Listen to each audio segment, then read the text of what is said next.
announced that Jackson, Mississippi had become a part of the VRN, or the Violence Reduction Network.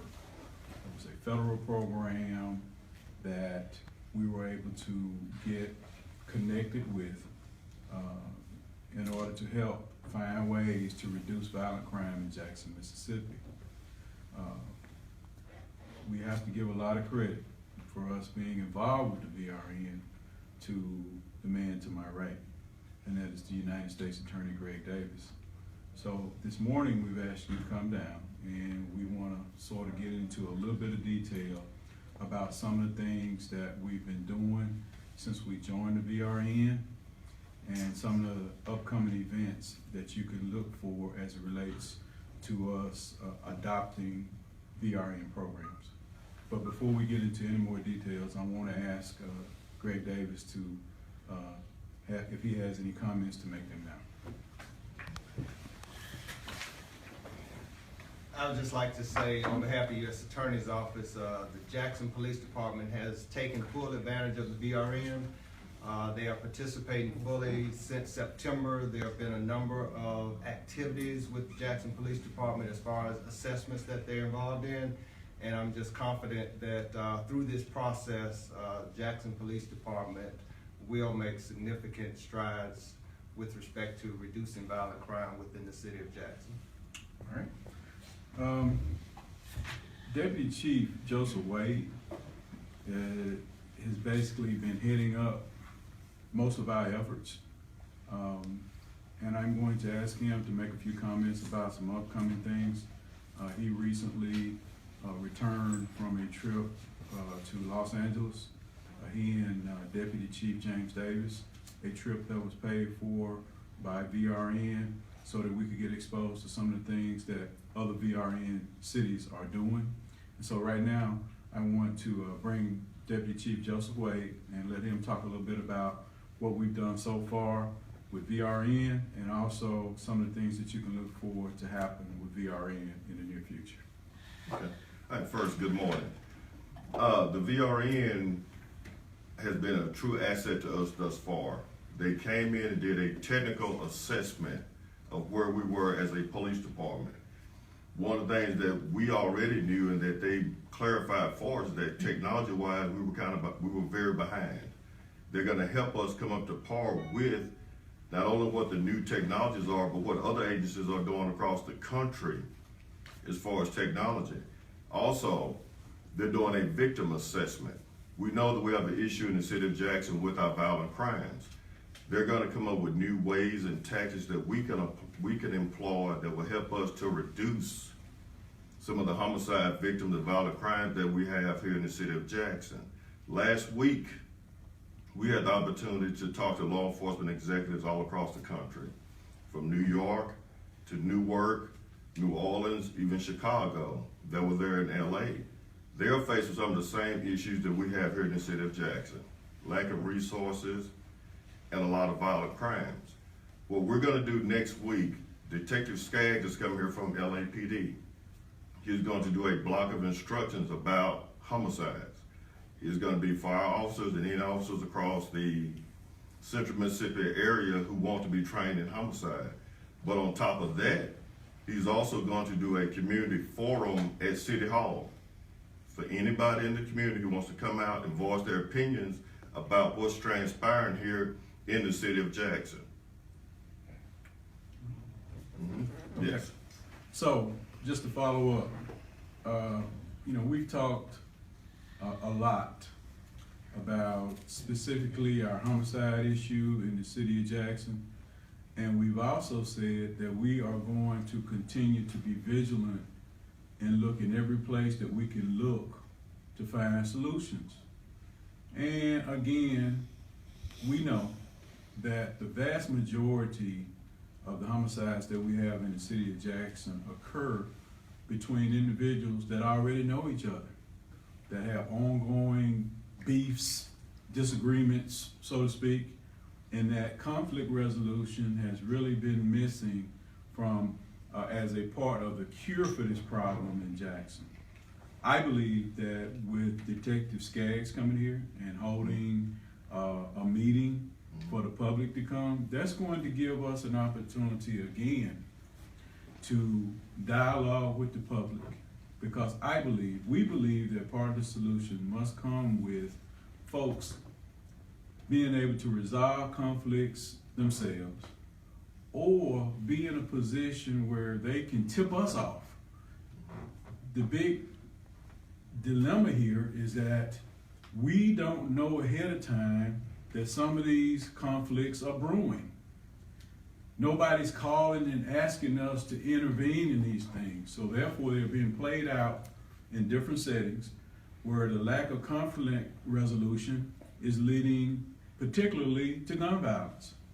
So we believe, as part of this VRN approach, this particular meeting that we're going to have is going to be one tool, hopefully, that will open up dialogue, additional dialogue, that would help us deter some of these things on the front end. There are some initiatives going on as far as opening some doors for us, as far as seeking funding through the VRN. Rhonda, are you prepared to chat about that? Hold on a minute. Can y'all hear her? Do I need to slide these over? Slide them over, please. All right. This is Rhonda Thomas. She's in charge of our external funding efforts. In other words, she's our grants person. Have some. Well, they've been very supportive. They've actually provided assistance with providing us with different strategies that could help us combat or help us. We're hopeful that it'll help us in seeking additional funding. That because we are in a, I'm sorry, I can't. No, that's okay. No, you're good. Just talk to us. I promise you, they have to do the same thing. They'll edit it. Just give them a couple of points and I'm gonna get you out the spot. Okay. The VRN has provided us with a support team that is assisting us with coming up with different strategies to go out to help us in securing funds that will be helpful in our crime reduction. That's good. Okay. All right. Wonderful. All right, so pass me those, baby. Stash, you got anything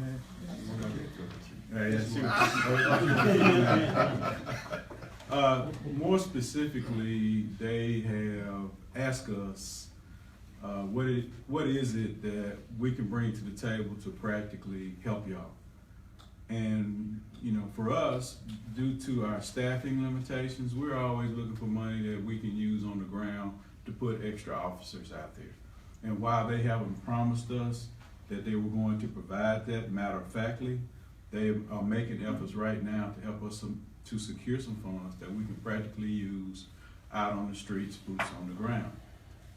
Also, Mr. Davis has been instrumental in helping us get the assistance from our federal partners, namely ATF, namely U.S. Marshals, namely DEA, namely the FBI.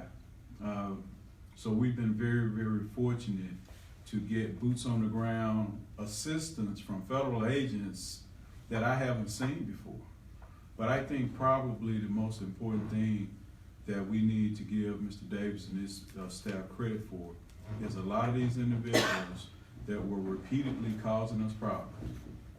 When I say problems, I mean violent criminals that have been in and out of the system for a long time. They were able to adopt those cases through the United States Attorney's Office and get them in front of a federal judge. Now, once a federal judge sentences you to 6 years, guess what? We won't see you for 6 years. So for us, that's been the thing that's got us the most excited. So, any questions about anything? When you're talking about those federal resources, how sustainable is that?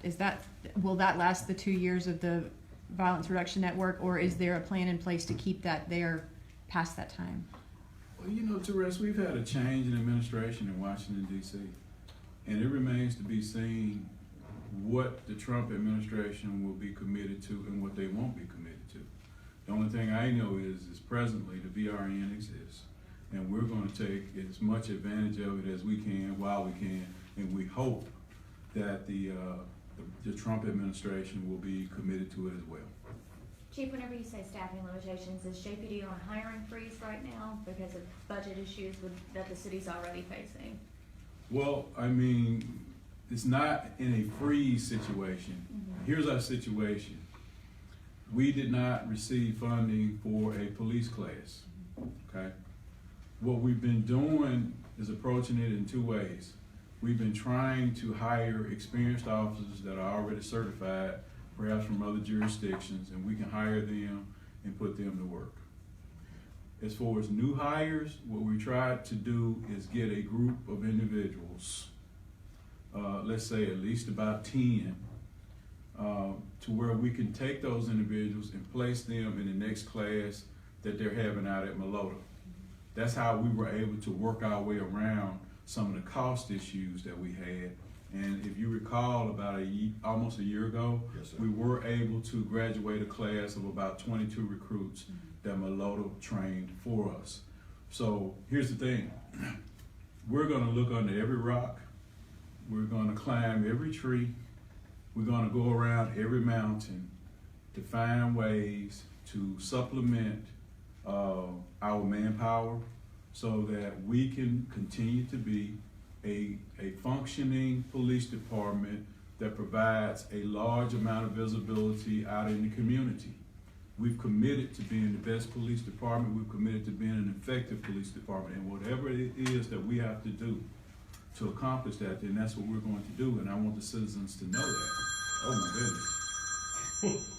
But I was just about to make another point that I don't want I don't want to sound repetitive, but I gotta tell you, I gotta give Greg a lot of credit because the amount of assistance that he was able to generate through our federal partners, I had never seen that before, right?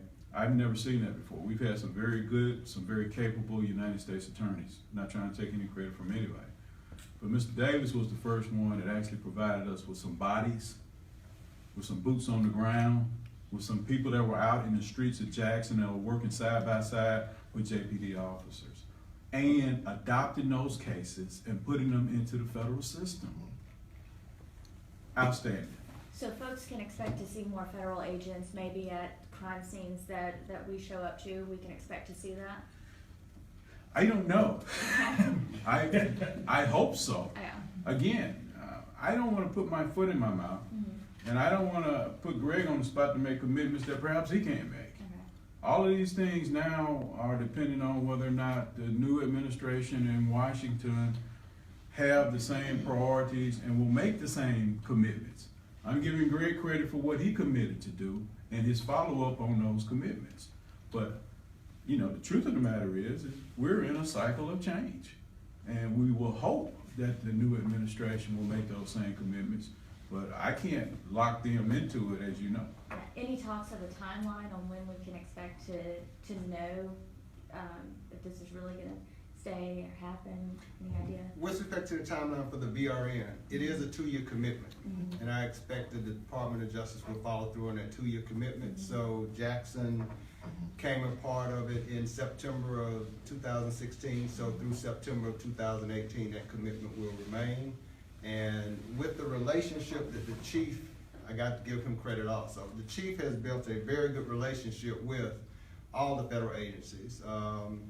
The U.S. Attorney's Office, the FBI, the DEA, ATF, United States Marshal Service, and those working relationships will continue, I'm sure, as well into the future as necessary to resolve the issues of violent crime in the city of Jackson, Mississippi.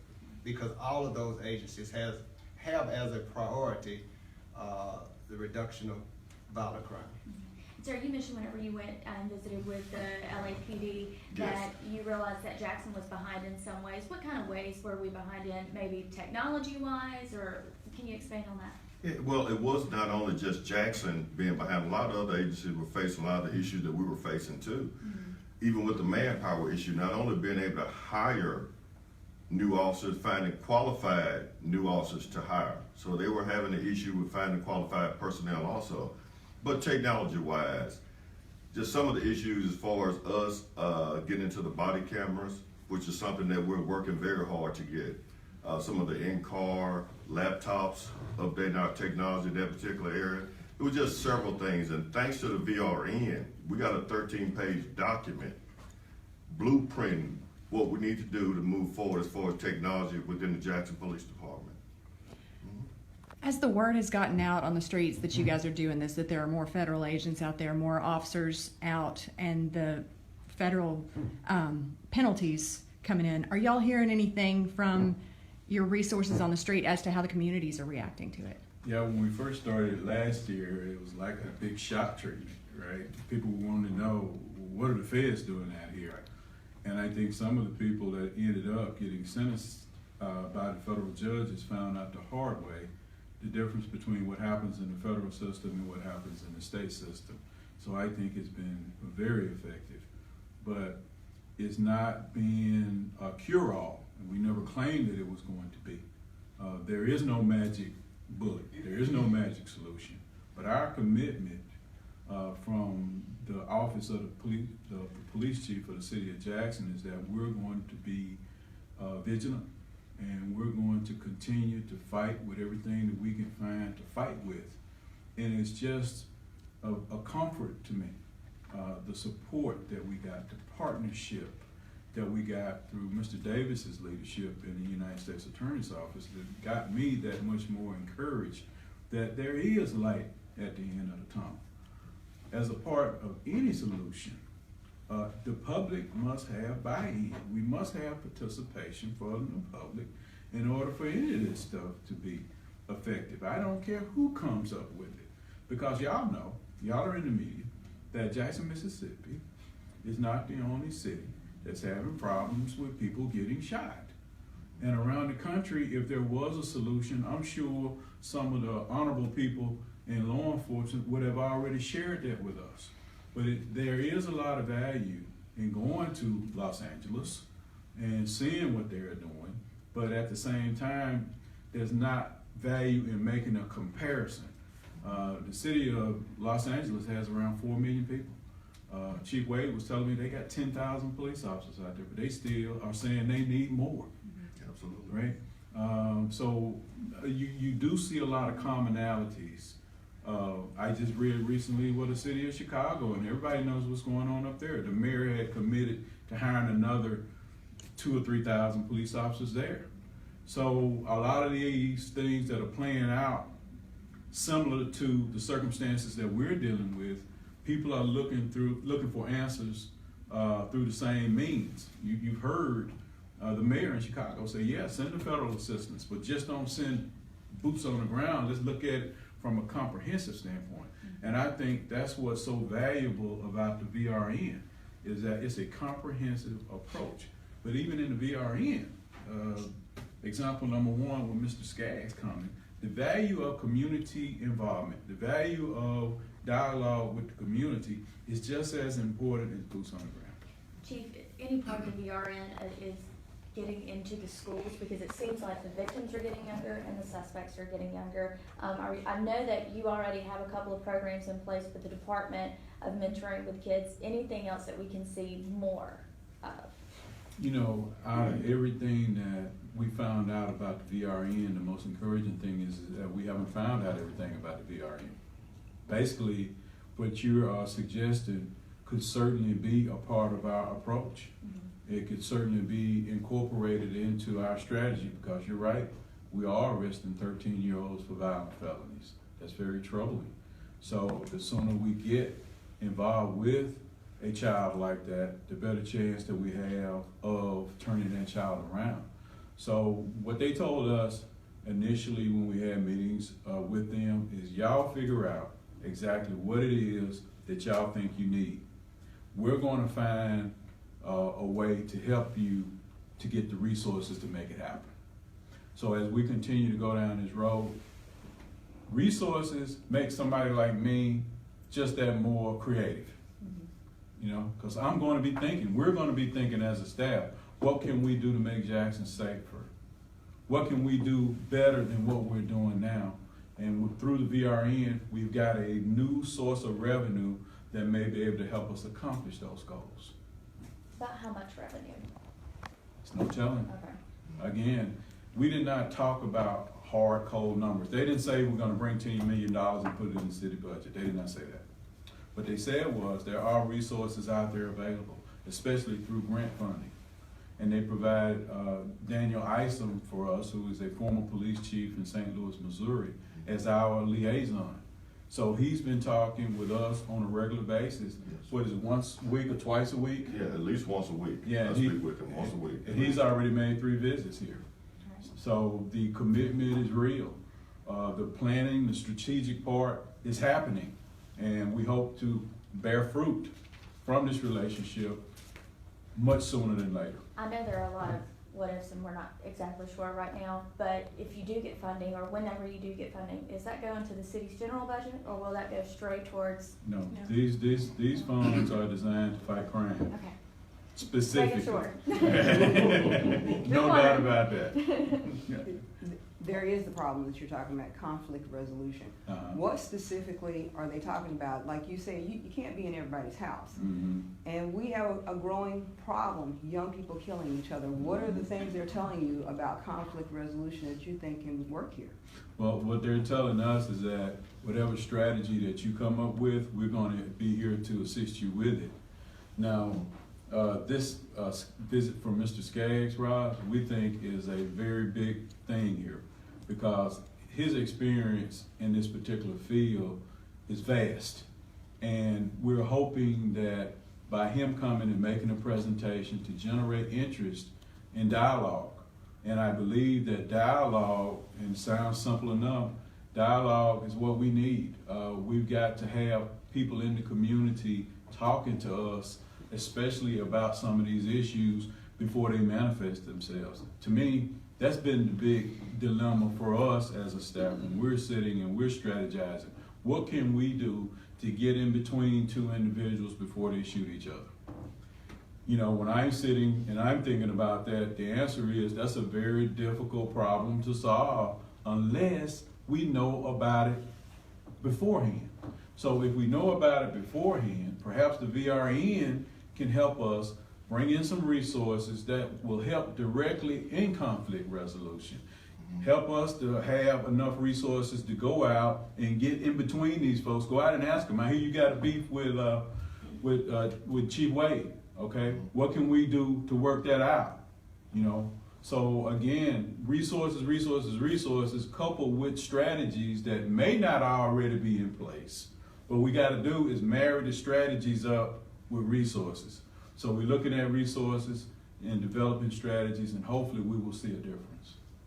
Chief, we've talked about in the past how you are rearresting the same people over and over and over again. Mhm. Now with the Fed stepping in, how optimistic are you that you won't have to see these people and rearrest them over and over again and you'll make a dent in numbers? Well, we're very optimistic. Mm-hmm. In fact, there are some individuals that have already been sentenced that were wreaking havoc in our city. And if y'all recall, about a year or so ago, we had a group of individuals that we arrested that were following restaurant people home and robbing them, right? Well, I know at least one of those individuals that was a main player in that particular scenario. We won't see him for a while. I don't remember exactly how much time he got, but I'm speaking of Ira Magruder. What's his name? Right? Ira Magruder. I don't recall exactly how much time he got, but he was one of the ones that got convicted in federal court of following restaurant people home and robbing them, right? He was a problem guy. We knew about him before he even started doing that. But we won't see him for a while because Mr. Davis's office adopted that case, got it in front of a federal judge, and got a very, very solid sentence for him. He's just one example. There were at least about a dozen that I think that have already been sentenced. So solutions are not going to happen overnight. But when you look at an individual like Ira Magruder and all the havoc he was wreaking around here, and we got him sentenced into federal prison, then we're gonna, after we get done with him, we're looking at the next person. That's one of the things Mr. Davis told me. He said, you get the top 10 people that are causing you the most problems, and we're gonna adopt those cases until the individual, he kept his word, got him into federal court, and now we've been relieved of them. But while there are not an infinite amount of criminals in the city of Jackson. We do have quite a few individuals that participate in this. So it's just a matter of going down the list. It's just a matter of going down the list. With this conflict resolution, are you trying to adopt, informants, people to help you? You know, we got people smashing, grabbing, you know, are you trying to open an avenue, and is this, and I know they're not gonna come out and say, yeah, here, so-and-so's doing this, but are you trying to build that with the community? Are you trying to reach parents to tell you? All of that, all of the above. Anybody that knows that there's a conflict that's brewing that could be potentially deadly, we want to know ahead of time to see if we can intervene in that. Who knows? What we find so many times is people that are convicted felons are in possession of firearms. So if you know about a situation where a guy who just got out of prison, let's just say for armed robbery or aggravated assault, you know he's got the potential to use a gun and shoot somebody. So if he's decided that he's mad with somebody who's living in the apartment next to him, and he's from talking to him that it's a possibility he may shoot this guy, if you know that, then we're looking for people with that type of information to let us know. So once we know somebody like that, if they're on paper, I mean like on probation, you can get them revoked. You can get them into the federal system for being a felon in possession of a firearm. There are a lot of ways that we can deal with them because of their existing condition within the criminal justice system, that will make it easy for us to go out and build a case against that person. But if we don't know about these things, then it's more difficult for us to intervene, and we find ourselves going out and picking up the pieces after this person has already shot somebody. There are very few people that we arrest for gun violence that it's their first time around. Most of these folks have lengthy criminal histories, some going back to their teenage years. So the trail is there. When you look at them, sometimes they start off with property criminals, and they graduate up to armed robbery to murder. You can track it. You look at their criminal histories. So what we're looking to do is try to impact that. And hopefully a byproduct of that will be fewer shootings and fewer deaths. You know, again, I just want people to know, and I just want to thank Mr. Davis publicly, and I just want people to know that we're not going to leave any stone unturned to make Jackson a safer city. And we made a big announcement about this VRN. I felt that we should update you and let you know that this is not just lip service, that this is a system of acquiring resources that are going to help us make Jackson a safer city. So that's the intention. That's the reason for all of this. Mr. Davis, I have one more question. Yes. With it being federal charges, how are y'all able to, I'm not a lawyer, so I don't know this, but Right. how are y'all able to take someone who's maybe charged for murder in Jackson and charge them federally? It has to be a violation of a particular federal law. So if it is a murder that's just a state charge, that's not a federal case, but since we're a separate sovereign, there are federal laws, and oftentimes, like the chief said, if he is a felon and in possession of a weapon, then that is a federal charge, so we can bring certain federal charges against them. Also, we've done a number of cases, carjacking, because it involves interstate commerce, and if their crime occurs on federal property, that becomes a federal crime. So you have, the state can prosecute the state crime, and we can also prosecute the federal crime. So in a number of the cases we've done, they've been carjacking, felon in possession of weapon primarily, and also some Hobbs Act cases, which are basically where you're robbing the convenience stores and that type of thing. So we've done a number of those. But one thing I'd like to mention that Chief said about the VRN, when Detective Skaggs comes, that's a great resource. He was a presenter at the VRN in September, and I think one of the so-called best books written last year. It's called Ghetto Side, and it speaks about, in particular, what was happening in South Central LA. And Detective Skaggs is featured as far as the work that he was doing with the community.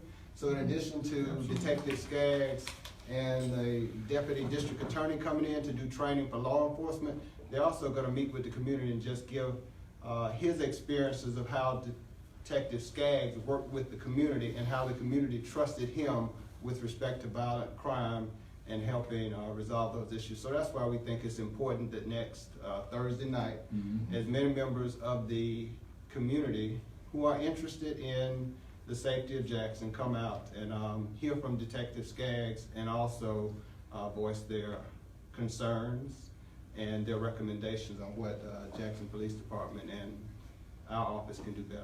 What time and where?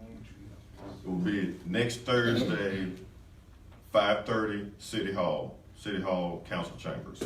What is Detective Skaggs' first name? John Skaggs. 30-year veteran of the Los Angeles Police Department. SC or SKAG? Yes. Yeah. Yeah. I think I seen him on Tyree, the TV show. let's get them a copy of this. Yeah, I sent it to him. Okay, Yeah, sent it to all right, him. we'll make sure you get it. Oh, I'm sorry, yeah, we did. Oh, you do? Yeah, I have it. Yeah, thanks. Thank you. Listen, thank y'all so Thank you. much. Thank you If there's for no coming. other questions, and I know some of my answers are kind of long-winded, but I'm just trying to explain the process and want the citizens to know the level of commitment that we have to making this situation better. And I appreciate y'all helping us get the word out. Appreciate you.